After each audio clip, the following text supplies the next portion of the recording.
And welcome in, ladies and gentlemen, to another edition of the Peach State Power Hour. I'm Harrison Reno, alongside me, co-host Andy Stowe, Eddie from Acworth. Beautiful Sunday evening. For Cold. me, it's a Sunday Cold. before school. A little bit chillier than the rest of the week, yeah.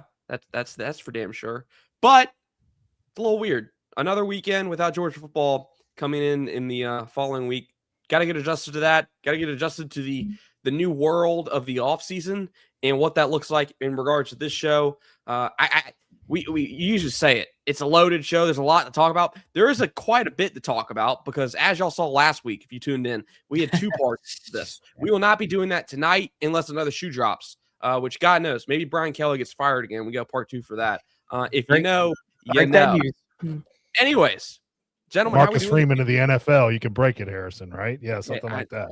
Well, I don't know if I'll be right on that. I saw Marcus Freeman maybe getting in trouble for a fight or some craziness. I don't know. Notre Dame's in trouble. He needs to get in trouble for that hairline. That's when you get in trouble for. It looks clean to me. It looks clean. I think. I have no comments on hairlines. Anyways, go ahead, Andy. Over to you, buddy. No, I'm had a pretty good week. So it was not bad. So it's weird when no Georgia football, but there's so much going on. Gosh, like. I remember, I'm old enough to remember when you had National Signing Day in February and the first Wednesday in February. And now it is portal this, portal that. Oh, he's leaving because he wants 50 more thousand. Oh, he's going to come back because he just got $100,000 raise. Oh, Ohio State wants your running back. Oh, well, they also want your safety. Well, Georgia's wanting the wide receiver at Ole Miss, whatever. It's just like, it's the craziest stuff. And in your phone, it dings. And every time it dings, you're thinking, okay, who just left Georgia or who did Georgia get? So it's the craziest thing. I don't know that Jeff Danzler always says once the toothpaste is out of the tube, it can't go back. I don't know, man. I just don't know what we do from here. I don't know. It's the craziest thing. And then, of course, you got Indiana, who God only knows how they're doing this. And they're the best team in college football right now, dominating team. So I know we'll get into those games, but my God, they took Oregon out back and just beat them to death. That was crazy. I don't know, man. So yeah. What about you? How was the week in Acworth? Oh, it's great. A little bit cold, like you said. I tried to play tennis today. Well, we won. Thank goodness we won our match. But, that ball was just – you tossed that thing. That thing was going all over the place. The wind was ridiculous out here. So, but I'm with you, Andy. College football right now, this is basically dealing with NFL free agency. That's what I equate it to. Yeah. That's the crazy thing about college football is that once Georgia's season ended – Kirby shifted his mentality to how am I going to keep these guys? What do I have to do to keep these guys? It's insanity. Now, he's not the only one. There's every college football program across America is dealing with the same thing because these kids now understand, well, I can get 2 times the money up there. What are we doing here, Kirby? What's up? And it's these year-to-year contracts as well, too. And that's right. At least in the NFL, you have 3-year deals or whatever. So and that's what I was getting to. At some point, Harris, we talked about it pre-show. Somebody's going to come in, a czar, federal agency, whatever. Congress has got to decide that let's stop calling them student athletes because they're not that anymore. They're contracted employees of the university. And I know you're getting into all this legal jargon and all that kind of stuff, but I'm with you, Andy. It's got to come down to contractual agreements where you sign a contract 2 years. Is that at least 2? It's got to be at least 2 years. Come on. And I don't think that's asking too much, but right now we're not in that phase. We haven't reached that yet. So I think to what you're saying is true, Andy. You can't get the toothpaste back in the tube, but there are some small tweaks that you can make to make things better. And lastly, I'll end with this, Harrison. I love college football more than anything in the world. The regular season is unbelievable. The playoffs to me have been a little meh. NFL playoffs is the greatest thing in the world. These games this weekend have been phenomenal. Back and forth, down to the wire. Every game. You occasionally get a blowout, but it ain't like what we see in college football. NFL rules the roost in the playoffs. Unbelievable. And the other great thing is to watch players. DeAndre Swift, Quay, Jalen. Jalen Carter, all these Georgia guys everywhere making ball out plays. It's just James Cook today for the Bills. Oh, I mean, how man. about that game ends on an interception? I mean, come on. Oh, that was a great football game. And I'll say this real quick before I go back to you, Harrison. Give the Carolina Panthers some credit. I thought everybody thought, oh, this is a wash. This game, they smacked them in the mouth. I was impressed with how Carolina played the Rams. And Matthew Stafford, another damn good dog. There you go. Right down the field like a wizard, wins the ball game. He's unbelievable. Unbelievable. So back to you, Harrison. I think, as we've all talked about before, everybody talks about college football has to decide what it wants. Yeah, I think that's the big thing. You have to decide what you want. Do you want everybody on? But who decides that, Harrison? Who decides that's the that? problem. That's Right. the problem. There's got to be someone like, I know There everybody is talks about nobody- Nick Saban. You got to have a Nick Yeah. Saban or someone. And this isn't a political statement. This is, I saw someone write on Twitter or something. They were like, I just want, and Donald Trump's the president, whether you like him or not, whatever. It was not about that. It was, I want the president of the United States to say, this is what we're going to do, and just do it, make a federal. Well, he's actually, you say that, he's actually made some noise about that, has he I know, not? and he has, but that's the thing. They were like, somebody make a decision and just tell us how to do it. And it wasn't about who the president is. It's the president, do it, Right. So Right. yeah, so that's something's got to be done, because I don't know what you do. I mean, I saw someone post about Texas and Ohio State, and those, like, if those teams have unlimited funds, they're eventually just going to be in, like, Indiana with the Cuban money, if Mark Cuban can, just basically finance whoever they want, like, what are you going to do? You know what it's becoming like? The MLB and the Dodgers. It is, right? and that's what that's what's happening in front of our eyes, because yeah. the Dodgers just whatever, they spend the hell out of the money and they get whoever they want and they buy championships. Now they earned it, they won it, but that's what's happening in college football now. Yeah, unfortunately. Yep. Well, I see a bunch of questions about the transfer portal and Nate Frazier in the chat, so I'm going to go ahead and take this chance. We're not going to get ahead of the content paywall over there. I know some people really like free things. Heck, I like free things, but here's the thing in life. Not everything's free. So if you want the scoop related to Nate Frazier, Chauncey Bowens, that entire running back room, go over to UGAsports.com today. You can sign up as a new member and get 50% off the usual price. I tell you what, Andy, Eddie, all the people on the event that have been there for a long time are probably pissed that this offer is out now, because they would have taken this long ago. I'm not going to reveal discount. Damn it! Where's the returning customers? Take it up with Roddy. Mm-hmm. If you want the scoop and you don't want to wait, because you can wait by all means and see what happens, but there's nothing like getting the premium inside information before something happens and being a smarter Georgia fan, being a more informed Georgia fan. If you want that, go over there to UGAsports.com, sign up today, 50% off, plus a full year of access to The Athletic. This is the oldest and the largest Georgia message board community in the space. It has fine folks like Andy and Eddie, along with plenty of others. That's how we all met on this show. Please go over there. Take the time to do so. We really appreciate you. Would love to see you on the event. And if you do, please tell us hello. We'd love to meet you over there. Anyways, and I'll do the obsequious boot licking, because I know you love when I say that, Andy. Harrison Reno is a great writer for the subscription. It's worth every penny. He is. I don't know how the guy sleeps. I don't know if he sleeps, but there's every time I turn around, there's a new article by Harrison Reno. Yeah. Just fantastic information.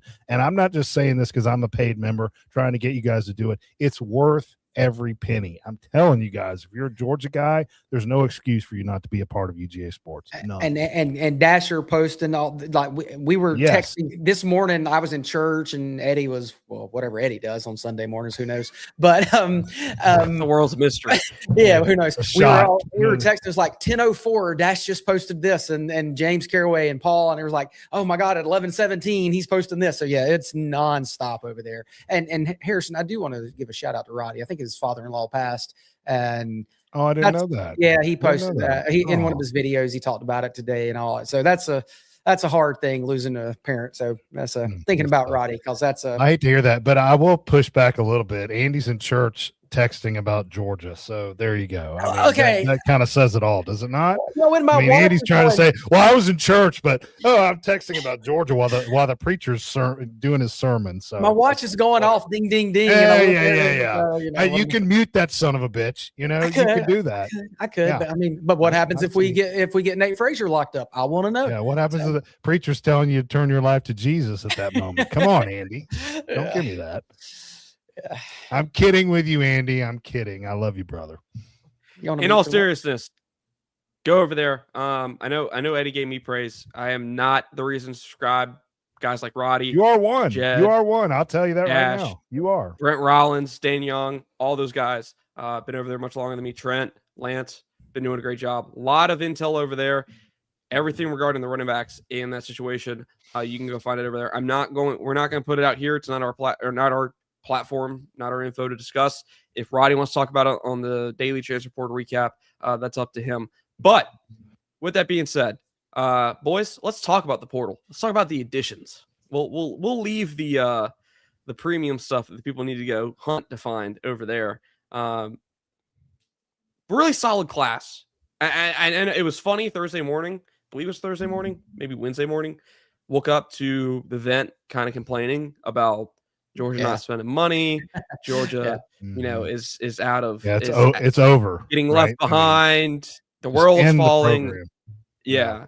Sky's falling. And then that day, I believe it's 3 people commit in a row, like within a couple hours of each other. First being at all of them at a position of need. Isaiah Canyon, the receiver out of Georgia Tech. This is a guy that had 400 yards last year. He's 6'4", 200-some pounds. Like, this is a true X receiver type body that Georgia really desperately needs, because you're losing both Colby Young and Noah Thomas to the NFL draft this year.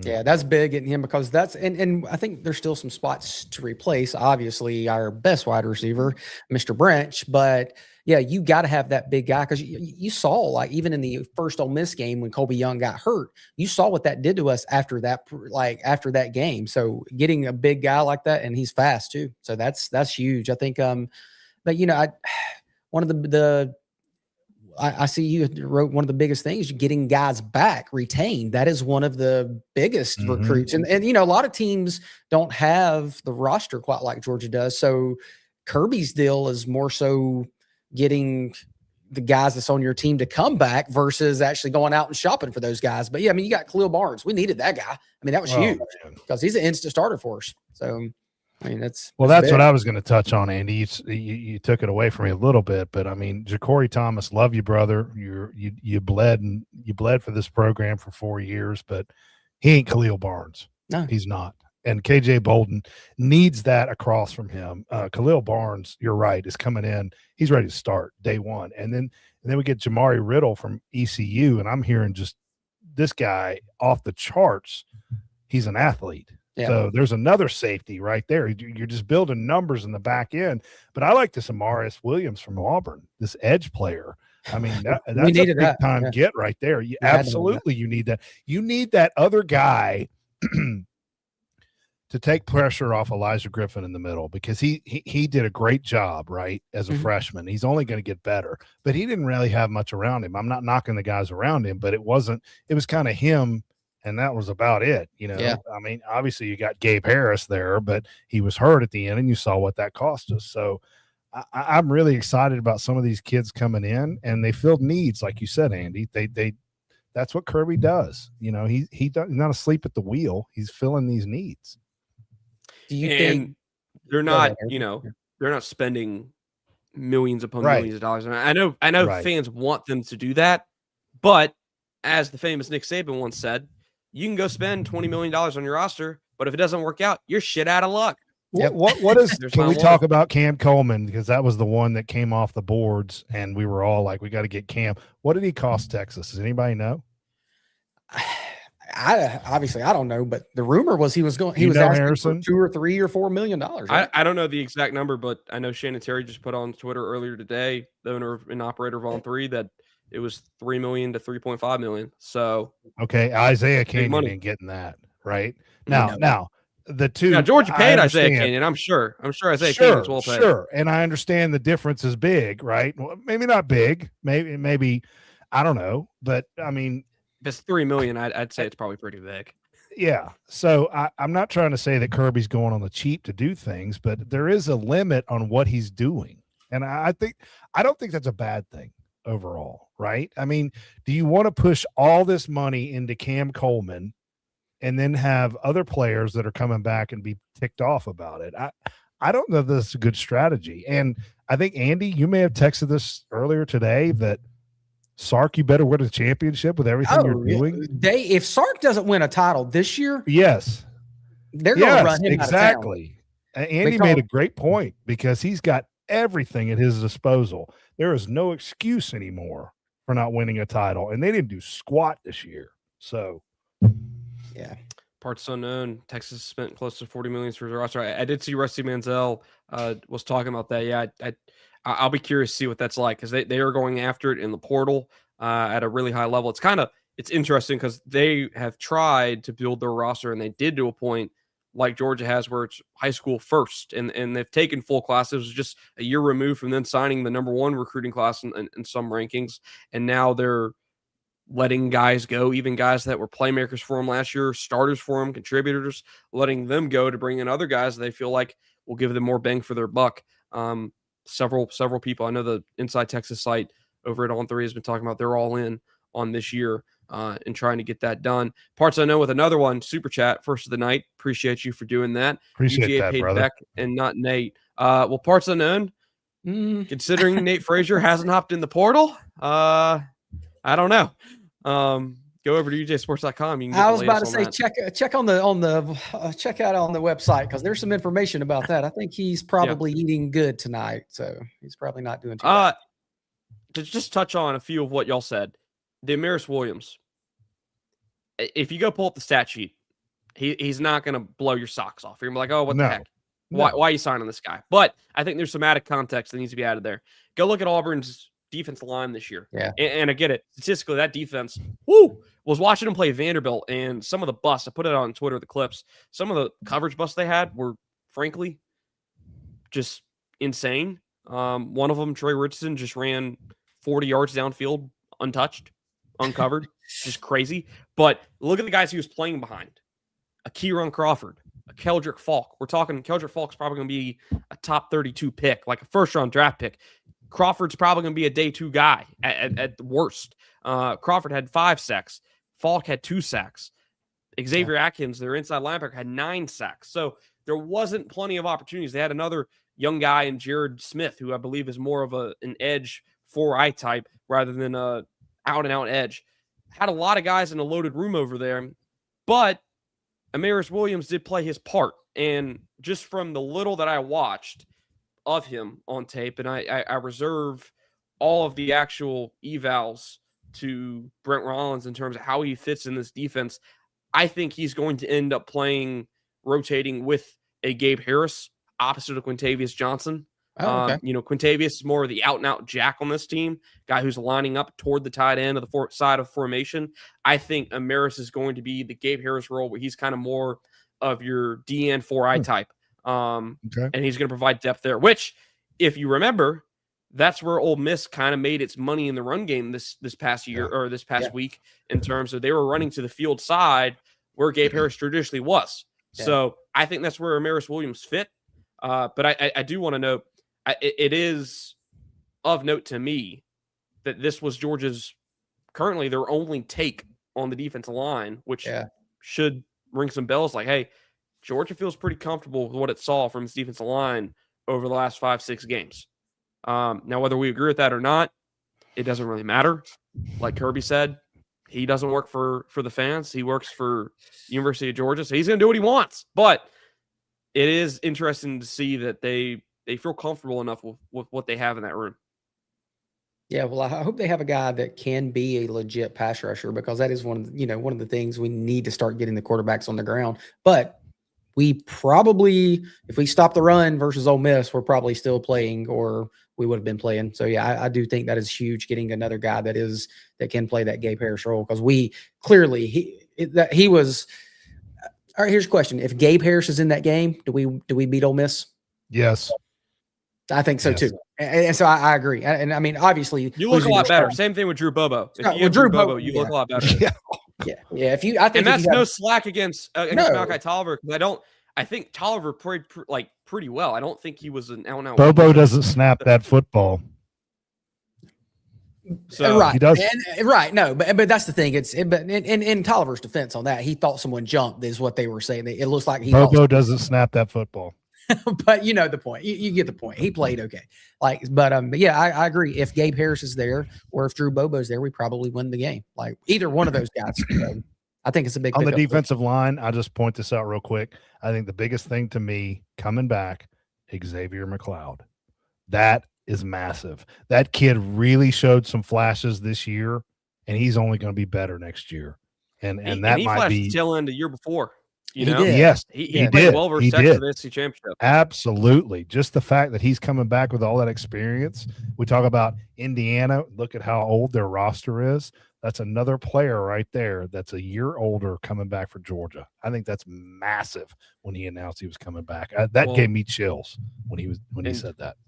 To go off your point, Eddie, you bring up a good point. You talk about Xavier McLeod. Look at some of the portal takes Georgia's taken over the years. You kind of pick up on a tendency. Xavier McLeod, Khalil Barnes, Amaris Williams, all those guys. You know what they have all in common? Georgia knew of them in high school and recruited them in high school. Recruited them in high school. I don't know how in they were on Khalil Barnes originally, but that's a guy in their backyard. Like, they know these guys. They played Amaris Williams. They recruited him out of high school. Like, if you play against Georgia after they recruited you, like, they're more likely to take you if you go into the portal, which I think is important in terms of, don't burn bridges. We've all seen the photos of Caleb Downs and Kirby Smart after that Bama game. Like, heck, even the Cam Coleman, picture this year. Like, it's always there.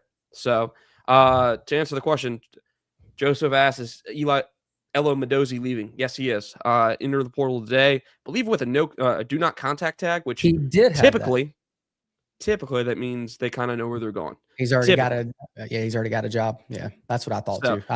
I would put it this way: if you're a player who's going into the portal, you most likely go into the portal knowing kind of like who your top schools are, knowing what's because going there's on, like, come on, guys, like there's tampering going on. Oh, Georgia has a idea of who it wants. I promise you. Every school does. But just real quick on that was my guy. I predicted him to do big things, and he was a nothing for us. He really was. I mean, you're not the only one that thought that. I mean, I think when like Cole Kulick at him as a 10-sack guy, like Cole Kulick is right high on the guy, right. And Cole Kulick is best. He's the best. He's the guy, and that's what. Yeah, but you saw that, and you saw his tape. Like, the dude looked explosive. You're like, holy crap, this guy's going to just come light it up. That's at what, Army? Isn't that where he was? Army. It is. So you take that for what it's worth. You can, but now on the flip side, I'm not saying SEC go SEC. I'm just saying, where was Trinidad Chambliss at? Trinidad Chambliss was playing Division II or whatever, and he's the best player. Eddie showing off the guns on the Peach State Power is not something I thought we'd see today. I'm sure you clip that and you're going to show it later. You're right, right? It's going to be a meme. Brad Pitt.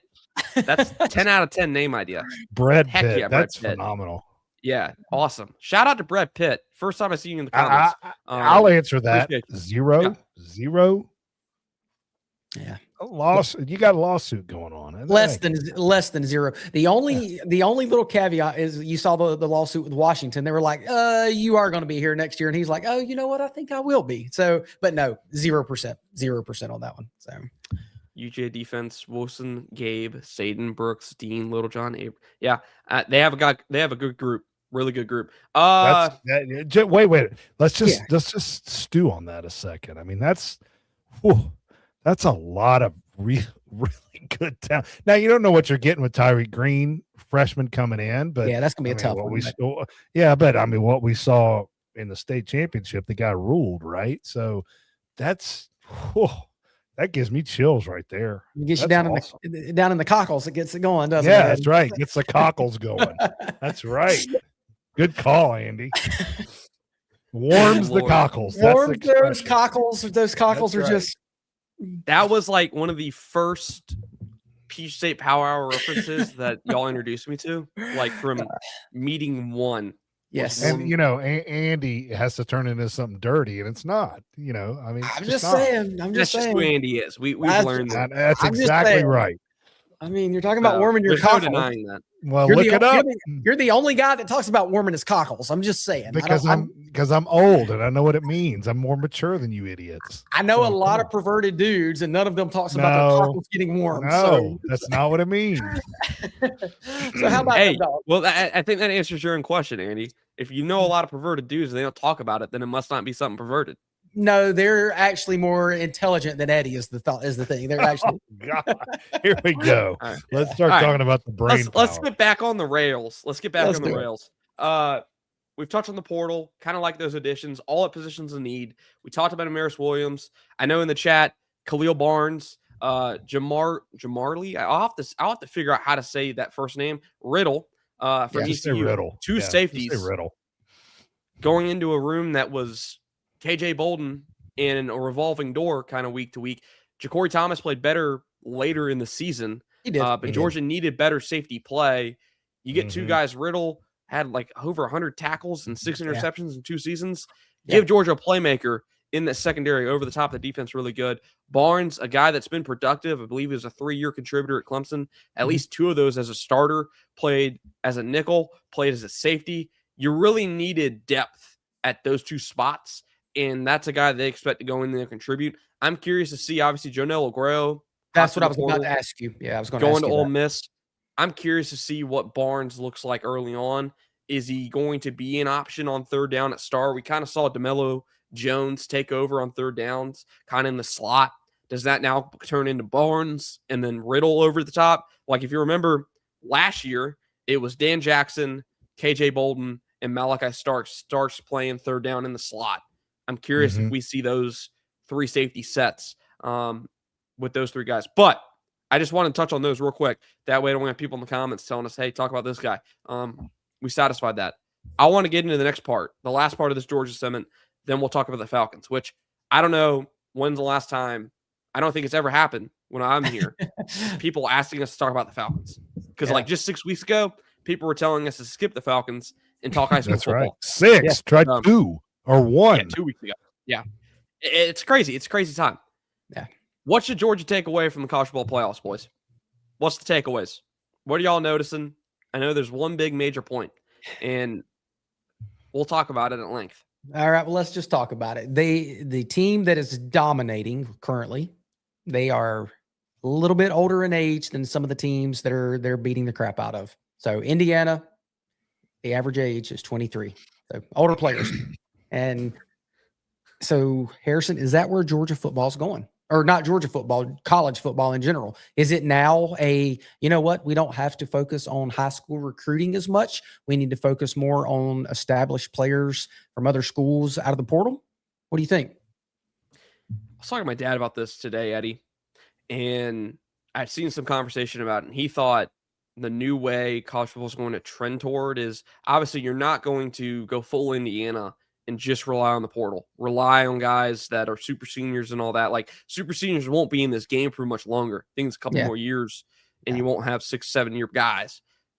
But what I do think maybe will become the trend is you're going to see recruiting, high school recruiting, maybe turn into schools trying to focus on, hey, we want to get 10 to 12 to maybe even 15 if we're in a really good year, guys as freshmen who we think can come in and play in the first 2 years, as opposed to we're going to take 25 players overall and hope that they can stay here for more than 2 years.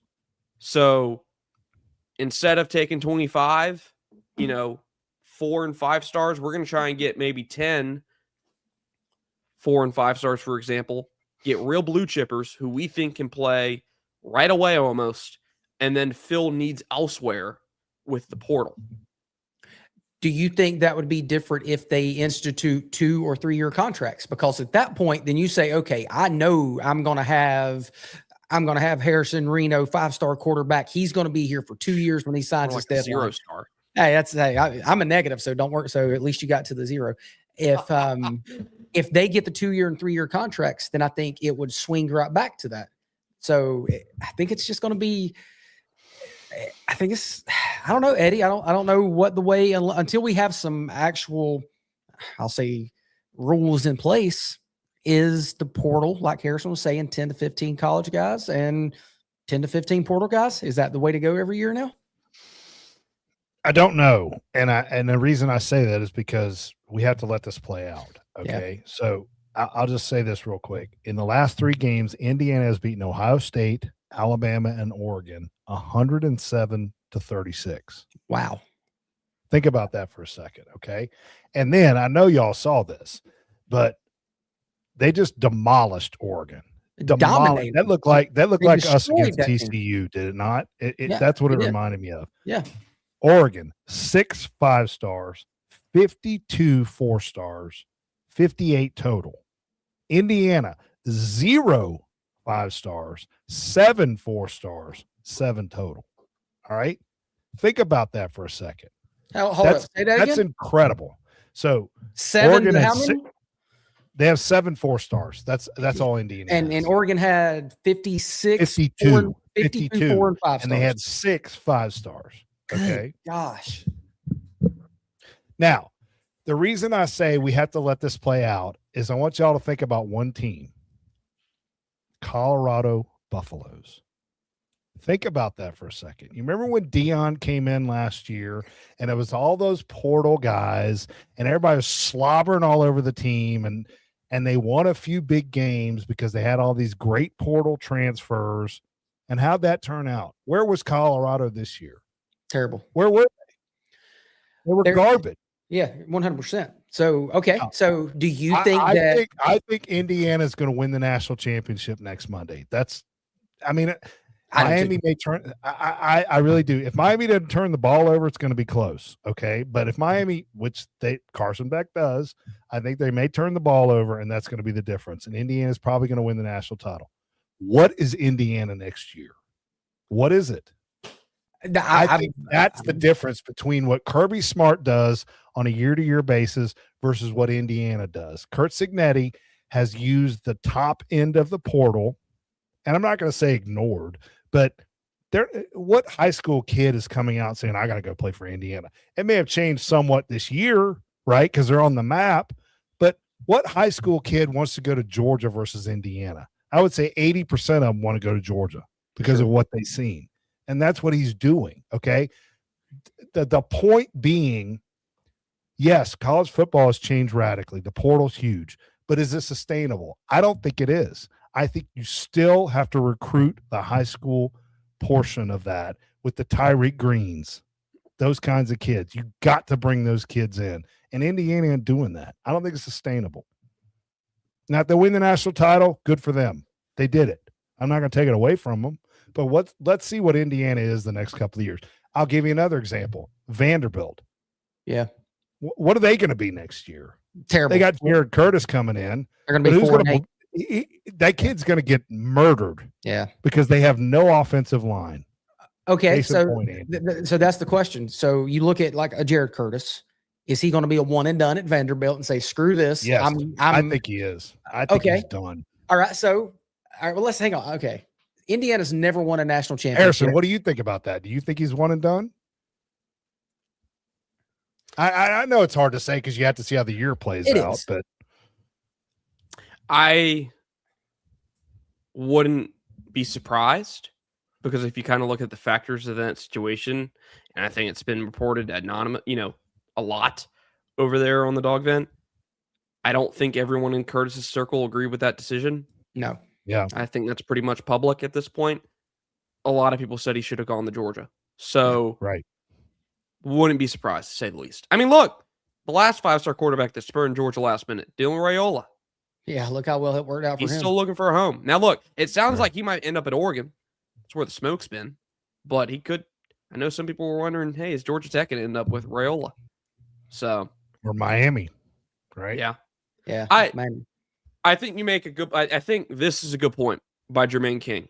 Having to constantly reload is hard to do unless you have a lot of money. Indiana doesn't, or Colorado doesn't, but Indiana, Mark Cuban, and Texas, et cetera, can do it. I think that's a good point You have to have the resources to do it I year understand after what he's year saying, after year. but I understand, but I just don't think that's sustainable. I just don't think I agree.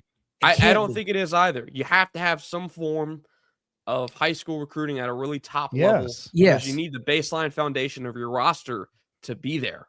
I think there does That's take a right. little bit of luck in terms of Indiana's played, I think they said 13 players on defense all year long. I think that was a stat someone put on the dog vent. I'll have to double check that. What? Say that again? 13. They've only They played played 13. like rotating, I guess. 13, which is incredible injury luck if that's the case. I was going to say that is the luckiest thing I've ever heard. So, I mean, that's crazy. Yeah, if that's the case, then this is just a team of destiny, and it didn't matter who was suiting up for them. Yeah. And that ain't being repeated. No, never again. No. This team's never won a national championship anyway. This would be. I'm just talking about injury attrition. I mean, that's I know that is given. you can't do that. But again, who knew? I mean, I know we at Georgia looked at Mendoza, and a lot of schools were looking at him. Nobody knew he was going to win the Heisman. And is Indiana going to? I don't know who they're going to get for their quarterback next year. Maybe he's on the roster. I don't know. Is he going to do this, or if they go out? They already got a guy out of the portal. Okay, but is he going to do this again? Heck no. There's no way possible. You know what I'm saying? Like it's like Eddie's point. You've got to have development with guys on campus because you may get lucky and strike lightning in the bottle for one season. You can't just keep doing it. The Florida Gators have been looking for Tim Tebow since Tim Tebow left, and I mean, they haven't found him. So it's hard to do. Josh Hoover from TCU. That's it. I was just looking that up. Okay. I'm curious to see. I'm not ready to say Kirby Smart's doing it the wrong way. I do think you look at the roster. I think it's now, too early to tell. Yeah, it's too early. And you look at the position. Yes, you had a really young roster this year, which was your youngest roster of the Kirby Smart era. Correct. But it set you up for this year where you've signed pretty much the most of your core, and they're going to be an older team. They're not going to be the oldest team. They're going to be older with really good talent. You're talking a lot of blue chip guys on that roster are still going to be there next year playing in key spots. So, yes, if you want to go all in and you want to have a great season and go all out to get a championship, by all means, that's probably your best bet. Go to the portal, go get the 23-year-olds, go get the best players who are older with experience to do it. If you want a long-term, be in the playoffs year in and year out, it's probably a better bet to just have the homegrown factor of recruiting the high school ranks and keeping those guys as long as possible and developing them as long as possible. Real quick, because we're already 37 minutes in, so real quick, like a minute each, semifinal predictions for this week. Or not semifinal. I was about to say, I was like, we already. I can tell you. I can tell you the exact scores. I'm going to bet on the exact scores of them. I looked at the notes and it said let's touch on semifinal games, but we're already. I'm sure that'll be blamed on me, right? Blame it on me somehow. Not you. I just saw. I was looking and it said semifinal. The national championship game will be a week from Monday, and I do believe that Indiana. Not only do I think Indiana is going to win, I think they're going to win this game very, very easy. I think they're going to dominate Miami. I think they beat them. God, I think they beat them by 3 touchdowns. What they've done to these other teams that I thought was going to give them a game, I think they dominate them. I think Indiana gets their first. What's the spread? Do we know? I think it was 7.5. Was it? It opened up at 5.5, and somebody told me that it's now 8.5. Okay, last I saw was 7.5. I think they easily cover that. I think they win something 17 to 21 points. I think they dominate them. So, well, I'll say this: thank goodness we're not involved in this game because the cheapest ticket is like $3,200. Have y'all seen that? Yeah, that's wild. I don't want to hear it. Eddie wasn't even going to go to New Orleans. Couldn't even convince him. You didn't give me a press pass, jackass. I mean, that was on you. I asked you for a press pass. Yes, it is. It is because you can pull strings. Whatever. Okay. We're beyond that. I'm beyond it. I moved on, Harrison. Can you move on? Sure you have. So anyway, $3,200 to get in that game. And Miami people are going crazy. Indiana has the largest living alumni base in the world or something like that. It's just insane. These people are so ready to spend money because they've never seen anything like this. Andy, I'm going to push back on you a little bit. Miami, I'm going to say it again. Miami doesn't turn this ball over. They're in this football game. Miami has really impressed me. They got a really good defense up front. And I know Indiana's blowing people out, but sometimes that can bite you in the butt. You just kind of like, we got this. So we'll see. I'm going to say Indiana wins, but it's like a field goal, maybe 6 points. It's going to be close. I'm telling you. I just looked at Miami is no 7.5 pushover. They're really good. Can I ask you guys a question? Do y'all care one way or another if Carson Beck wins the national title? Does that bother y'all? It bothers me. It bothers you? Yeah. I do not want Carson Beck to win a national championship. It would eat me alive. Ever since I saw him walking down the street doing that little interview and the team, and he's driving his little car and the team's out there. I have no love for that guy.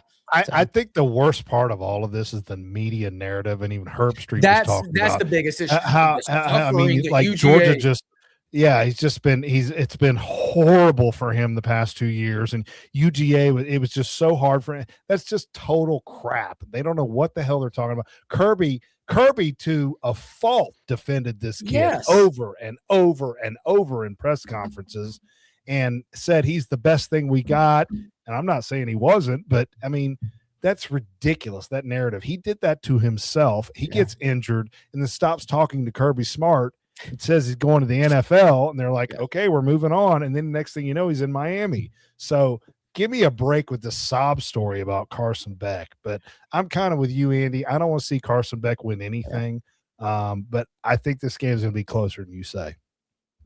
All right. Since these two blabbermouths went over a minute. Wait. What's your I'll be prediction, quick. Harrison? Yeah. I'm going to be quick. I'm going to get mine in a minute. Give me Indiana. No, congratulations. Good job. Like Andy said, they seem like the team of destiny. And the ball placement from Fernando Mendoza the other night was incredible. I mean, just talking about putting in the right spot time after time after time, it's just something else. They know what to do. They play at a high level. Someone was talking about it almost seems like your defense just knows what play is coming. Like the pick six, incredible play. Yeah, there's some talk about that. They execute. They execute at a really high level, and it's how can you pick against it? I've been waiting all year for them to slip up and to be the Indiana we saw last year. It hasn't happened, so I'm going to stop waiting for it to happen. Indiana's your national champion, a third straight Big Ten title, national title. God help us all. Going away, that's going to be or do you think social media. Do you think it's going away, or do you think it's a dogfight? That's a difference. 10-point game. 10-point game. 10 point. 10 point. I think it's I say 3-6. Andy said blowout. I don't agree with that. I think it's blowout. Dude, look at what they did to these teams. They're just dominating teams, and we did it when we went and blew out TCU. I just think it's going to be the same thing. I don't think it's going to be 65-7, but I think 17 points. I think they easily win it. Okay. We'll see. It'll be interesting. Fun to watch. All right. Well, with that being said, for the moment, a lot of people were waiting for Eddie the Falcon, Andy Stowe, and I are going to be talking about the Falcons because they fired Raheem Morris, and we went live after we just ended the show. Eddie wanted to go to bed. I said, nope, we're going to do this real quick, 5-10 minutes max. Not true, by the way. Then that's a lie. Mid-show, like 2 minutes in, news breaks that Terry Fontenot got fired too. Yeah. They cleared house. And now we're back. A week has passed, and they've hired Matt Ryan as the vice president of football operations, which president. Been talking about that. President. I'm sorry. Someone wrote vice president. Well, Matt Ryan did say today check. Matt Ryan did say on the show today that he was the vice president because he said his wife was the real president. But other than that, he's the president. Yeah, president of football operations. Yeah. Jermaine King, you really disappointed me last week. Disappointed me the week before when you didn't hop on the call-in show. Anyways, he's now running the show. Takeaways and thoughts on that. I'll go quick. I think it's great. I think you need a football guy that was in that arena that knows what's going on with it. And I think Matt Ryan loves the Falcons. I think he you can come from the other side, and I get it, saying he's never been in that particular leadership role and things like that. And I get that, but I think this guy's a football guy through and through. He's clearly one of the most intelligent guys that's been around the Falcons organization. So I think it's a great thing. I do have my thoughts of what I hope he does and what I hope Arthur Blank does, but just on the surface of Matt Ryan being the president, I think it's great. So what about you, Mr. Falcon boy? I'll raise my hand and say Arthur Blank, I've been pissed off at you for a decade, rightfully so, right? I mean, it's been garbage. Yeah. The moves he's made. Rich McKay's been here 20 plus years, right? Running things. 18, and he can say, well, he moved to the soccer. No, he didn't. He's right down the hall. I mean, Blank's still talking to him. He was still making the shots and the calls and drafting Kyle Pitts, etc. I'll give you credit, Arthur Blank. You cleaned house, and that's exactly what you should have done. You got rid of the coach, you got rid of the GM, and you got rid of Rich McKay. Now, Rich McKay is still in the building. I don't know how much influence he's going to have, but Matt Ryan is a football guy, and that's what we've been begging for in this town. Rich McKay's not a football guy. He didn't play in the game. He learned under his daddy, at Tampa Bay and won a ring, and everybody like lauds this guy like the greatest thing ever. Whatever. Go do rules in the NFL. You can do your crap over there and let Matt Ryan run this football team. And that's a plea right there to Arthur Blank. Let the football guys make football decisions, Arthur. Back off. You're 83. If you want a ring, back off. Go do screws at Home Depot, whatever, grills or whatever. Concentrate on that because that's what you're good at. Let Matt Ryan run this franchise and get a winner in here. And I give him credit because he finally did it. It's a football guy running this team. Now, going forward, what do we want to happen? I've got thoughts on that, but the first piece is in place, Matt Ryan.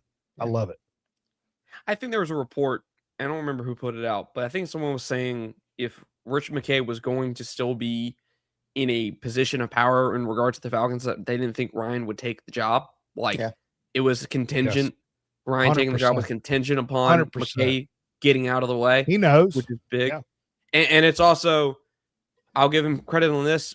There were reports that Blank really was pissed off with how the whole Belichick and Raheem Morris situation played out, and how apparently Rich McKay was the one telling the football staff, like, hey, if Belichick comes in, you get fired. And not that you want Belichick as your coach, but it was that decision-making process that led to where it's at now. And here's what I like about it, boys. And we were talking about this pre-show. Another $5 from Parts Unknown. Shout out. Dang. Anyways, here's what I like the most about it. You have continuity for however long this happens. That'd be continuity, Harrison. Sorry. Continuity. You have continuity. Thank you, sir. You have continuity for the next however long Matt Ryan's in the job. You're going to have it. Exactly. And you don't have it right now because you fired your regime. You fired Fontenot. You fired Morris. But going forward, the GM can change. The coach can change. But the guy in charge of it all from the top of the organization is there. Yep. He's going to be there. The guy making the decisions in terms of who's running the team, who's making the trades with the team, that's always going to be there. And Blank said in that press conference that the lack of vision from that last regime was a big problem. He didn't see the vision involved. That's Matt Ryan's job now. He has to set the vision for what the football team is. And if there's no vision, then Matt Ryan's not doing his job, and get him the heck out of there and find a new person. Exactly. First and foremost, first job, he needs to set the vision. And that vision is, what do you want this football team to look like going forward? How do you want them to play? Who do you want running the team? Who do you want coaching the team? That's what he has to figure out over these next few weeks. And I assume since they move rather quick with this president of football operations, they're going to move pretty quick in terms of getting the pieces into place. Let me ask you, with that being said, go ahead. I was just going to say, because the next part is next steps. Well, here's my question about those next steps. We don't have a general manager yet. So why are we interviewing potential head coaches without a general manager? Because we did that, when we hired Dan Quinn before. I'm not a fan of that. I want the general manager to be right in the middle with Matt Ryan.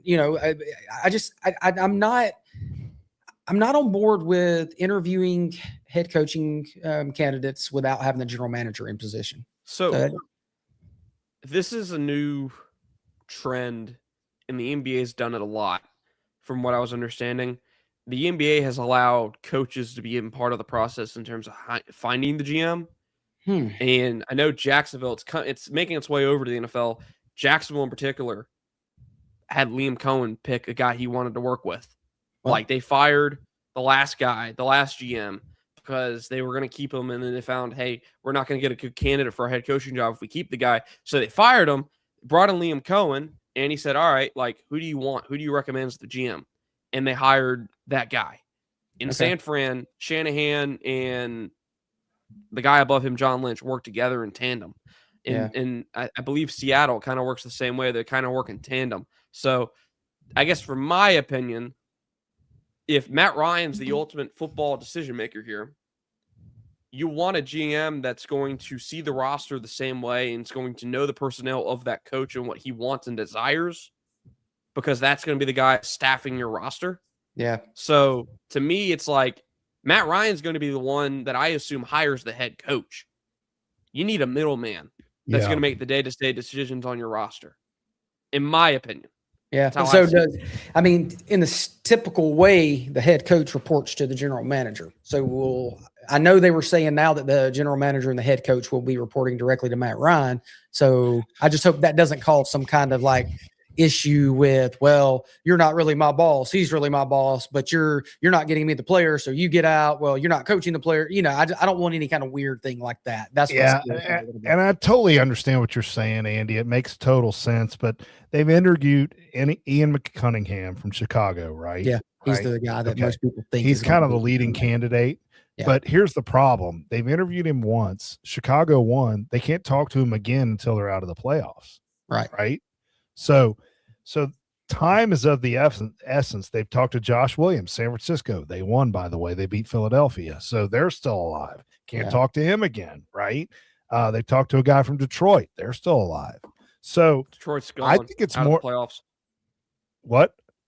Yeah. I'm Detroit's sorry. not in the playoffs. Yeah, you're good. Right. I'm sorry. But anyway, you get my point. So I don't think it's that big of a deal, because I think that when they initially interviewed these guys, they have a candidate in mind, Kubiak or LaFleur or whatever, and they're probably fine with that. I don't think it's as big a deal as you say it is, Andy. I understand in a perfect world, you hire the GM hires the coach, right? But that may not be possible in this scenario. It may not be. Yeah. If you got your coach, whether it's Kubiak or LaFleur gets fired tomorrow, they bring him in, or it's Harbaugh. I don't think it's Harbaugh, but no, he's gone. He's gone. I know that the list of demands that Harbaugh made on a tweet. Well, now he came out. Never doing that. He came out and said that was not accurate. But again, that's what I saw earlier. They said that all those demands weren't accurate. But still, I think what I read that he's already ready looking at the Giants roster and like deciding who he wants to keep there. So I think that's probably a done deal for that, but we'll see. Okay. But I don't think they fire Harbaugh. I just don't blank. Now, I just don't think it's that big a deal, Andy, that they bring in the coach first and then the GM.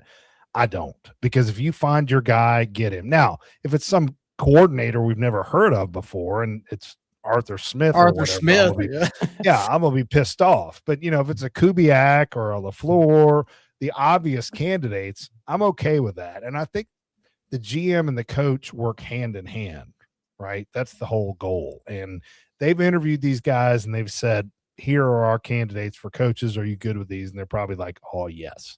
So but the bottom line is blank clean house. He did. We're getting a fresh start. Now, I want to ask you guys a question. So let's just say they bring in Kubiak. He's the coach, and Ian Cunningham's the GM. Let's just go with that. Doesn't matter. Is Michael Penix our quarterback next year? Not for the first half of the season. Yeah. No, I know that because of the injury. I'm saying long term. That's ridiculous, Harrison. You know what I meant. Is he our quarterback? Okay, because the guys coming, the caveat here, the guys coming in didn't draft this kid. He's not our guy. I want to answer Kirk Cousins like is this. gone. Kirk Cousins is gone. Let's just say that he's gone. I don't know if he is or not. I don't know, but that's not the point. He's the gone. Point is, I'm not talking about him. I'm talking about Penix. Okay. Right. I don't know if Penix is going to be the guy. Look, maybe you still give him a shot. I mean, I'm scared about the knees, but look, I did not like listening to Arthur Blank say Michael Penix is our franchise quarterback. I He's did full not of like crap. it. He's But full of crap. you can say we will, when we hire this president of football and when we hire the GM and when we hire the new coach, we're going to let them make those decisions. Because once you start He's saying not going to those say things, that. He's not going to say that. but you put yourself in a box, Paul, because then if they come out, let's say That's what he does. That's his. I mean, that's the guy on the roster. He has to talk. He has to say that, Andy. I get it, but you don't want to put your new coach in a box where he said, "Well, my owner told me I got to keep this guy." So I wish he would have just been more. You know what? We will let those guys make those decisions once we have everything. No, that's fair. I appreciate you saying that, but that Blank's never going to do that in a press conference ever. No, he's not. Harrison, do you think he's our quarterback? At least for the first 2 years. Okay, so who do they bring in for that 4 to 5 game series before he's healthy? That's the question. And that's where things get interesting because you look at free agency, it's not a great group in terms of you don't have like a few years ago, you had Baker Mayfield in free agency. Yeah. Who was coming off the stint with the Rams. But this year, right now, as of right now, it's your free agency. Your top quarterbacks are Daniel Jones, Aaron Rodgers, Russell Wilson, Mariota, Zach Wilson, Tyrod Taylor, Joe Flacco, Jameis Winston, Kenny Pickett, Jimmy Garoppolo, like Malik Willis, who looked decent in the time that he played in Green Bay this year. That's who I'd take a flyer on. That's who I'd take a flyer on. Malik Willis. Yeah, give me Aaron Rodgers. Maybe he can. Really? That's going down that old road again. I know. Of all those you say, I don't know what Daniel Jones would cost. I'd bring Daniel Jones in, give him a chance. Daniel Jones. Spotrac has, I hope I said that right. I think it's Spotrac. That's right. They project Daniel Jones's market value to be $44 million. Wow. Ain't no chance in heck that's happening. No. So I assume he's going back to Indy. I'm kind of like y'all. I think maybe you take a shot on Malik Willis, but I like the point someone put here. They will obviously, and he's the Green Bay backup, but your head coach is going to have a big say in that. And if it's LaFleur, I would say your odds are pretty high. You're probably going after Malik Willis, somebody who he knows. Yeah. So, but I do think you have to get a veteran quarterback on your roster. Absolutely. You're not going to go draft a guy and then put him in charge of the whole thing. So, football Paul showed up late and now trying to get back under good graces. Can't believe this guy. Why'd you even post that? I shouldn't have. Yeah. Do we want to hit the last segment real quick? We're already almost an hour in. What is it? Georgia basketball. It's your segment. Sure. Give us a quick segment, Eddie. Quick segment on basketball. How are they doing? Never quick. There's no chance in heck he's gonna be quick. I can be if you tell me to be quick. All right. We'll see. Georgia won yesterday on the road against South Carolina, 75-70. They're 2-1 in the SEC. Now, 14-2, is that right? Yeah, 14-2 overall. I got sound. That's nice. It's a great win on the road. 7 more wins get you in the tournament, right? Am I doing the math right? Yeah. 2 plus 7 equals 9. So yeah. Right. That's what I'm saying. It's 9 and 9, so that gets you in. But what I love yesterday, I don't know how many people watched it. Smurf and Wilkinson are your top players, and they didn't have great games. But you got Cannon Catchings as a freshman comes on and scores 20 points to lead the way. And this team is a different team when Somto Surreal is not on the floor. I love you, Dylan James. I love you, Justin Abson. The Somto Surreal is a game changer. That kid is a beast. This team's worth watching. They're fun, and they got Ole Miss at home on Wednesday night. So let's go. Does it bother you that they got kind of beat up pretty bad by Florida?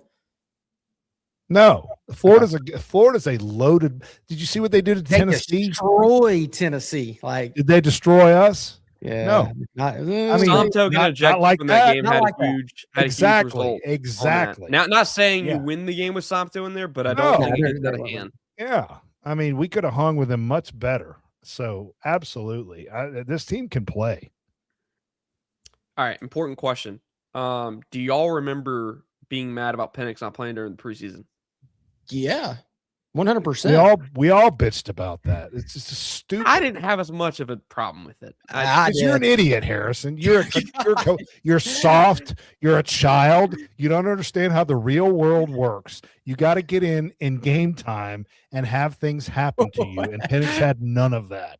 So Look, you just stay there. we You're know probably doing know this the podcast offense- on a beanbag. Are you not? You're sitting I on a am not. beanbag.